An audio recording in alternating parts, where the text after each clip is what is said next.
Behind these walls, people vanished. Welcome to the world's most terrifying prisons. There are places on this earth built not just to confine the body, but to break the spirit. They are monuments to humanity's darkest impulses, carved from stone and steel, haunted by the echoes of despair. Machines designed to grind down hope, to isolate, to punish beyond the measure of time. Within their shadows, the very definition of humanity is tested, and often lost. Tonight, we journey into the heart of that darkness, to walk corridors where silence is a weapon, and every drip of water marks another moment of a life suspended. They called it the Rock, an island fortress rising from the cold, churning waters of San Francisco Bay. Alcatraz was more than a prison. It was a statement. It was America's answer to the uncontainable. Men like Al Capone, Machine Gun Kelly. Cells were 5 by 9, a cot, a toilet, a sink. A world reduced to its barest essentials. The philosophy was simple: absolute control, silence to starve the spirit. Yet the will to be free flickered. Frank Morris and the Anglin brothers chipped vents, left dummy heads, and slipped into the bay. Did they make it? The mystery endures, an island of mist and rumor, where isolation was the sentence and the sea swallowed hope. If Alcatraz was the 20th century's Iron Fist, then ADX Florence is its 21st century technological counterpart. Not clanging bars and yards, but silence and poured concrete. 23 hours a day inside a 7 by 12-foot box. Everything concrete. A 4-inch slit of sky. Meals through a slot. Voices through intercoms. Human contact evaporated. A world of unblinking surveillance. Design that forbids interaction, connection, organization. Former wardens called it not designed for humanity. Minds unravel in profound quiet. Cold concrete, unblinking cameras. An architecture to erase the self, modern hell on earth. In our quest for total security, what humanity do we sacrifice?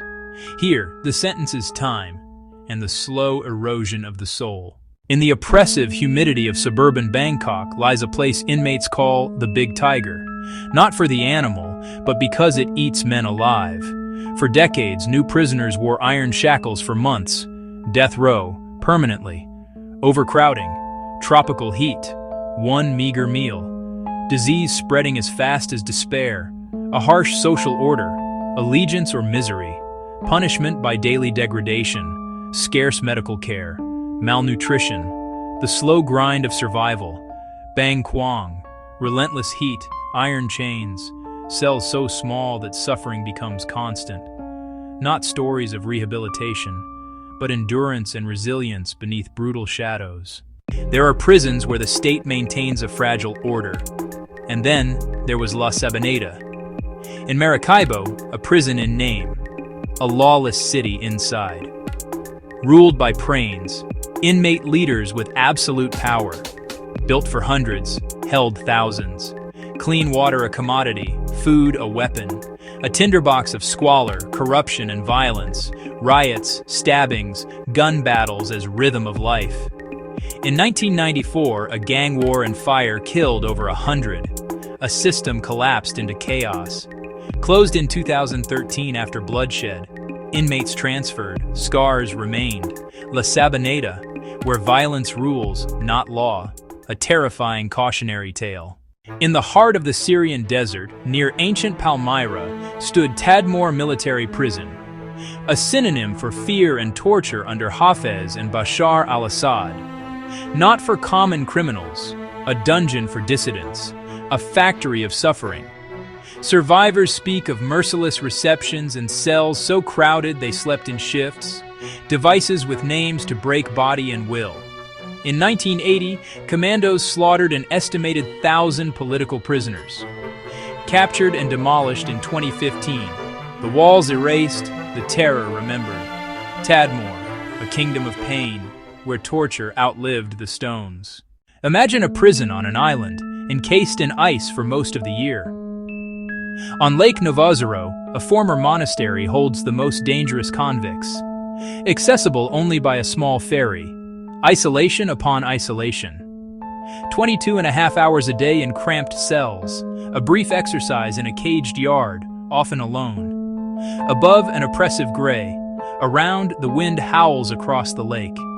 Without stimulus, without contact, without hope, personalities disintegrate. A slow psychological death. Even guards work in short shifts to withstand the atmosphere.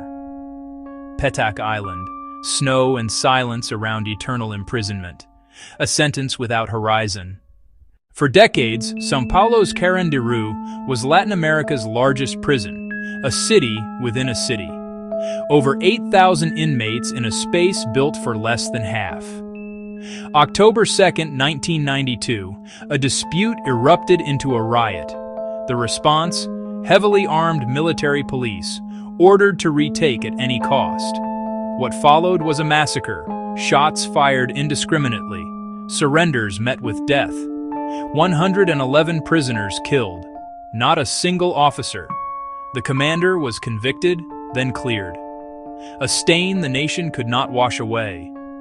Closed and partly demolished in 2002, but the ground remembers. Carandiru haunts Brazil. Some prisons are brutal by design, some become hell through circumstance. Gitarama was the latter. After the genocide, the system collapsed under tens of thousands awaiting justice. Built for hundreds, swelled to thousands. No room to lie down. Prisoners stood day and night. Floors became filth and mud, gangrene rampant, feet rotting in the mire.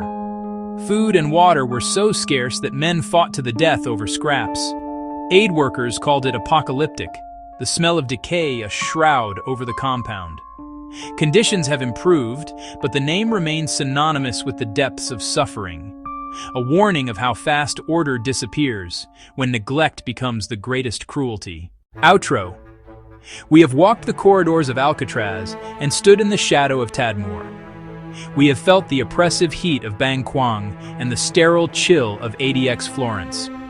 From the organized chaos of La Sabaneta to the slow, rotting despair of Gitarama, these places tell a common story. They are not just buildings of stone and steel. They are reflections of the societies that built them. They embody our fears, our failures, our capacity for cruelty. Grim warnings when we forget the humanity of those we lock away. What is justice? What is punishment for? Where is the line between confining a person and destroying them? They remind us of a stark truth. Hell was built by humans. Whisper. Subscribe, if you dare.